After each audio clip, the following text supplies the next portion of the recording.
নমস্কার, কেমন আছেন সবাই? আমার চ্যানেলে আপনাদের সকলকে স্বাগত জানাই। আজকে চলে এসেছি আরো একটি নতুন বাবার মন্দির, সেটা হচ্ছে বাবা বঙ্গেশ্বর মন্দির। তো এখন বাজে সন্ধ্যে 6টার মতো, আর আজকের ব্লগটা শুরু করছি এখান থেকে। আর তার আগে সকল বন্ধুদের জানাই এবং বাবার ভক্তদের জানাই শ্রাবণী মেলার শুভেচ্ছা। তো এখন বঙ্গেশ্বর মন্দিরে যাব। আজকে সোমবার, আজকে হচ্ছে শ্রাবণ মাসের চতুর্থ সোমবার। তো দেখতেই পাচ্ছেন কতটা ভিড়, এখানে প্রচুর ভক্ত এসেছে বাবার মন্দিরে দর্শন করতে। আর এই হচ্ছে রাস্তা, আর এখন আছি মেন গেটের কাছে। এখন সন্ধ্যা আরতির টাইম, তাই বাবার ভক্তরা আসছে সব মন্দিরে। চলুন মন্দিরের দিকে যাই। এই যে দেখতে পাচ্ছেন রাস্তায় প্রচুর ভিড়, বাবার ভক্তরা সবাই এসেছে। আর এটা আমাদের হাওড়া জেলা সালকিয়ার মধ্যে পড়ে। আপনারা যারা চেনেন জানেন যে এটাকে আমরা নতুন মন্দির বলেও জানি। আর আপনারা চাইলে এখানে আসতে পারেন। হাওড়া স্টেশন থেকে সালকিয়াগামী যে কোনো বাসে উঠবেন, এদিকে আসতে পারবেন, বললেই হবে বঙ্গেশ্বর মন্দির। এখানে কিন্তু বাইক, 4 চাকা আপনারা সবকিছুই নিয়ে আসতে পারবেন, রাখার জায়গা রয়েছে। এরকম সুন্দর করে দুই সাইডে রেলিং করা আছে, গাছ লাগানো আছে এবং সাইডে পার্কিং করা যাবে।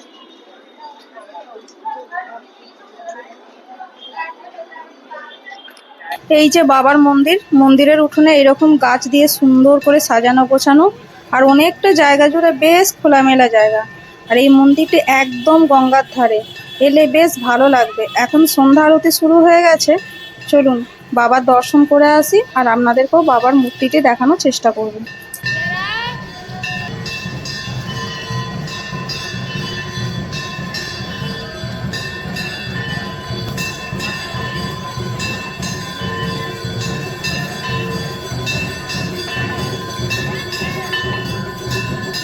বছরে সর্বসময় আমি আসতে না পারলেও এই শ্রাবণ মাসটা আমি বাবার দর্শন করতে একবার হলেও যে কোনো সোমবারে আসি।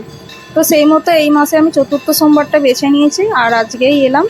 আর এখানে দেখুন বাবার আরতি যেহেতু হচ্ছে, সকল ভক্ত কিন্তু এইখানে। বাবার গান হচ্ছে, এখানে ঘন্টা বাজনা বাজছে, আপনারা তো শুনতেই পাচ্ছেন।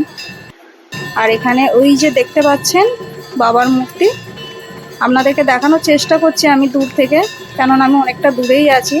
বাবাকে কিন্তু এই মূর্তিতেই এখানে পুজো করা হয়। সারা বছরই এই মন্দির ভক্তদের জন্য খোলা থাকে, সকাল সন্ধ্যে 2 টাইমই খোলা থাকে। অনেকে অনেক দূর দূর থেকেও আসে। আর আমরা এলে এই বিকালের দিকটাই একবারটি এলাম, কেন বাড়ির কাছেই যেহেতু। আর সারা বছর বাবার সকাল সন্ধ্যে পুজো যেরকম হয়, কিন্তু এই শ্রাবণ মাসে একটু বাবার যেহেতু জন্ম মাস, সেই জন্যে ভালো করেই আরও পুজো পার্বণ হয় আর সবাই আরও আসে। আর এখানে বেশিরভাগ কিন্তু নর্থ বেঙ্গলিদেরই দেখতে পাচ্ছি, বাঙালিরাও আসে, কিন্তু নর্থ বেঙ্গলিরা ওখানে অনেকেই এসেছে। বাবার এই মন্দিরের যে মূর্তিটি দেখছেন, এই মূর্তিটা আমাদের পশ্চিমবঙ্গের বাইরেই কিন্তু। আর এই দিকটা হচ্ছে মন্দিরের উত্তর দিক। আর ওই যে দেখতে পাচ্ছেন বাবার আরও একটা মূর্তি, এই মূর্তিটা কিন্তু বিশাল আকার, অনেকটা বড় মূর্তি। আর এইদিকে বাবার মূর্তির পিছনে রয়েছে মা গঙ্গা, একদম গঙ্গার সাইডেই এই মন্দিরটা।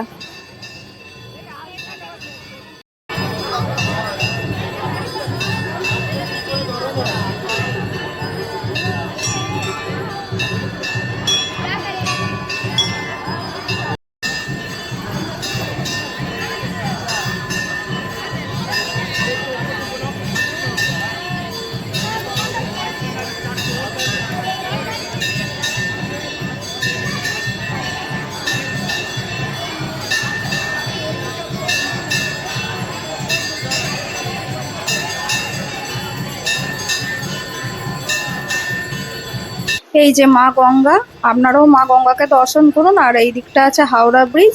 আর ওই যে ওই পারে দেখা যাচ্ছে আলো, ওইখানে রয়েছে ভূতনাথ মন্দির, নিমতলা মহাশ্মশান। এই পারে এই মন্দির আছে বাবা বঙ্গেশ্বর মন্দির, আর ওই পারে আছে বাবা ভূতনাথ মন্দির। একদম গঙ্গার ওই পার আর এই পার, আপনারা এলে 2 জায়গায় ঘুরে যেতে পারবেন।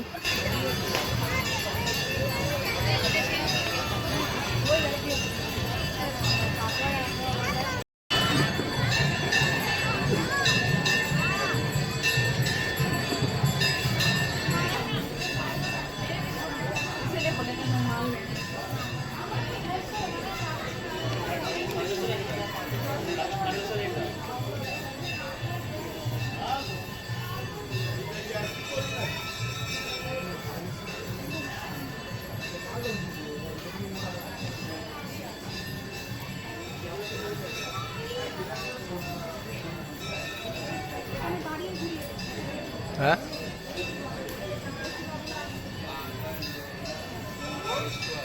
আর মন্দিরের আরও এক সাইডে রয়েছে বাবার 12 জ্যোতির্লিঙ্গের থিম। মানে এখানে ভারতবর্ষের বাবার যে বড় বড় মন্দিরগুলো রয়েছে, বাবাকে প্রতিষ্ঠা করে যে পূজা হয়, সেই মন্দিরের এখানে থিম করা রয়েছে। এই যে বিভিন্ন মন্দিরগুলো দেখুন, যেরকম রয়েছে অমরনাথ, কেদারনাথ, বদ্রীনাথ, এইসব মন্দিরগুলো। এখানে এলেও বেশ কিন্তু ভালো লাগবে। আপনারা যদি আসেন এই জায়গাটাও আপনারা দেখবেন, একদম মন্দিরের সংলগ্ন উঠোনের পাশেই রয়েছে। এছাড়া এখানে বাবার মন্দির ছাড়াও এখানে কিন্তু আরো অনেক দেবদেবী ছোট ছোট মন্দির করা আছে। যে এখানে আরতি হচ্ছে দেখতে পাচ্ছেন, এখানে কিন্তু অনেক দেবদেবীর মূর্তি আছে, যেরকম বাবা ঘেটুশ্যাম বাবা আছে, শ্রীরামচন্দ্র আছে। এখানে অনেক মন্দির আপনারা কিন্তু ঘুরে ঘুরে দেখতে পারবেন।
আবার আরতি সম্পন্ন হয়েছে, এখন হচ্ছে নারায়ণ আরতি। আর নারায়ণের এখন নাম গান হচ্ছে, আপনারা দেখতে পাচ্ছেন। তো আমরা আর বেশিক্ষণ থাকবো না, কেন আমাদের ওইদিকে আবার গাড়ি পেতে একটু অসমস্যা হয়ে যাবে। তো আজকে ভিডিওটা এখানেই শেষ করছি। যদি ভিডিও আপনাদের ভালো লাগে অবশ্যই লাইক শেয়ার কমেন্ট করবেন এবং আমার পাশে থাকার জন্য সাবস্ক্রাইব করে দেবেন।